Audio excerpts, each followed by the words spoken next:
వాళ్ళ ఫాదర్ ఎవరు, ఆ తర్వాత జనరేషన్ వైద్యుల్లో వాళ్ళ మామగారు ఎవరు, ఆ తర్వాత హస్బెండ్, ఆ తర్వాత హస్బెండ్ బ్రదర్స్ సిస్టర్స్, ఆ తర్వాత సీత బ్రదర్స్ సిస్టర్స్, ఆ తర్వాత పిల్లల్ని బీఈటీ చేసేది అనుకోవద్దు జనరేషన్స్లో.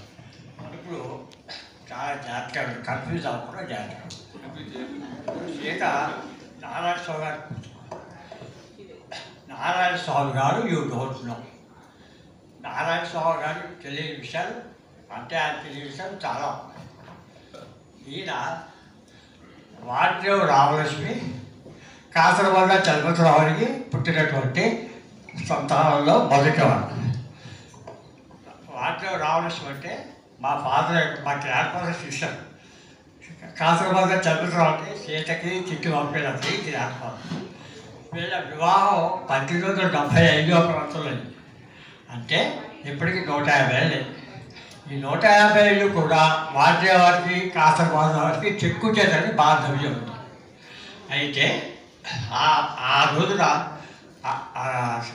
ఈ రామలక్ష్మి గారు చలపతిరావు కలయిక వల్ల ఇవాళ కాసరవాడ టెంట్ 800 మంది. అంటే పోయిన కూడా ఉన్నవాళ్ళు 800. ఆ 800లో సుబ్బారావు, సీత, చిట్టిబాబు, ఆనంద్ వీళ్ళందరూ కూడా 800లో ఉన్నారు. మీరు ఎవరు కేంద్రం కాదు.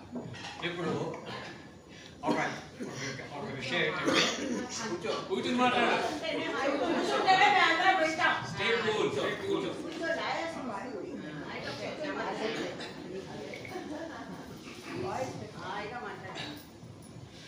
రామలక్ష్మి గారు 23 టైమ్స్ కన్సీవ్ చేశారు. అంటే 23 సార్లు గర్భవతి అయ్యారు. 23 సార్లు గర్భం ధరించారు. అందులో పోయిన వాళ్ళు బాగా 10 మంది మిగిలారు. అంటే 5 బ్రదర్స్, 5 సిస్టర్స్. నారాయణ స్వామి గారు వగైరా 5 బ్రదర్స్. అందులో నారాయణ స్వామి గారు అందరికంటే పెద్దన్నమాట. వీళ్ళ ఫాదర్ చలపతిరావు గారు సబ్ రిజిస్టర్గా చేసి రిటైర్ అయ్యారు. వీళ్ళు నారాయణ స్వామి గారు రాని క్రితం మెడ్రాస్లో ఉన్నారు.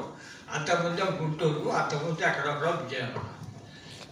ఒక రోజున నారాయణ స్వామి గారు వాళ్ళ ఫాదర్ తోటి, నాన్నగారు మీరు విశ్రాంతి తీసుకోండి, తమ్ముడు బాధ్యత చెల్లెల బాధ్యత నేను తీసుకుంటాను అంటే అంతకంటే సంతోషం అని చెప్పారు. ఆ విధంగా నారాయణ స్వామి గారి ఇంట్లో ఒక సదాశివరావు గారు తప్ప గోపాలకృష్ణ, కామరాజు గారు, వెంకటేశ్వర గారు వీళ్ళ ముగ్గురు కూడా వాటిలో బిఏ చదువుతున్నారు. అదే టైంలో మా ఫాదర్ వాటర్ కామరాజు కూడా నారాయణ స్వామి గారి ఇంట్లో బిఏ చదివారు.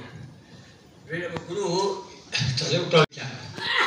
ఆ దత్తత తీసుకోవడం వల్ల ఆయనకి ఎర్లీగా మ్యారేజ్ అయింది. అంటే ఆయన భార్య పేరు సుశీల.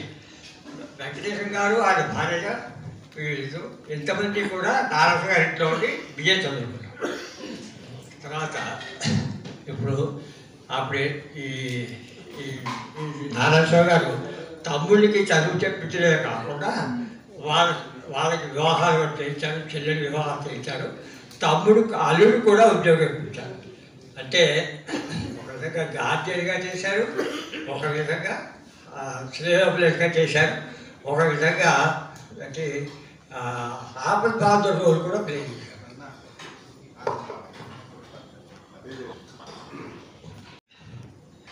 ఈ నారాయణ స్వామి గారు ఏంటంటే తమ్ముడికి చదువు చెప్పించే కాకుండా వాళ్ళ అల్లుడికి ఉద్యోగాలు ఇప్పించారు.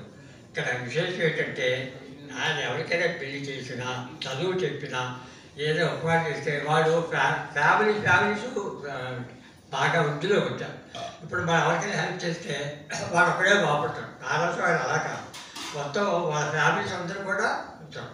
మీకు ఉదాహరణకి తమ్ముడు అల్లుడికి ఎల్ఐసిలో ఉద్యోగం ఇప్పించారు. ఆ ఎల్ఐసిలో ఇప్పించిన వాళ్ళ అబ్బాయి ఇవాళ చెల్లూరు సుబ్బారావు అతను అమెరికాలో సెటిల్ అయ్యాడు. సో ఆయన ఎవరినైనా తీసుకుంటే వాడు ఉద్యోగం, వాళ్ళ ఫ్యామిలీతో పాటు ఉద్యోగం వస్తారు. అంటే నారాయణ చేతితో శ్రీచక్రం ఉంటే ఈ నారాయణ స్వామి గారి చేతితో శ్రీచక్రం ఉందా అని ఆనందిస్తున్నారు. తర్వాత ఇంకోటి ఏంటంటే